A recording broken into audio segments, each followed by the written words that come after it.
Social મીડિયાનો ઉપયોગ કેટલીકવાર યુવતીઓ માટે ઘાતક સાબિત થયો છે। તે કોલેજિયન યુવતીને અપરિણિત હોવાનું કહી એક પુત્રીના પિતાએ યૌન શોષણ કર્યા બાદ બ્લેકમેલ કરી ભાઈ સાથે લગ્ન કરાવ્યા બાદ પણ યૌન શોષણ ચાલુ રાખતા આખરે યુવતીએ પોલીસ ફરિયાદ કરતા પોલીસે નરાધમ યુવાનની ધરપકડ કરી છે। સુરતમાં બળાત્કાર અને લગ્નની લાલચે છેતરપિંડીના અનેક કિસ્સા સામે આવી ચૂક્યા છે। ત્યાં સિંગનપોર પોલીસ મથકે એક નરાધમની અલગ જ કરતૂત સામે આવી છે।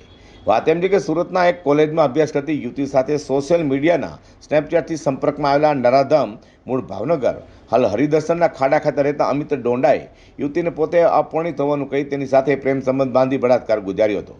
જોકે નરાધમનો ભાંડો ફૂટતા તેણે યુવતીના પાડેલા ફોટાને વિડીયો વાયરલ કરવાની ધમકી આપી યુવતીને ધમકાવી પોતાના જ નાના ભાઈ સાથે લગ્ન કરાવ્યા હતા।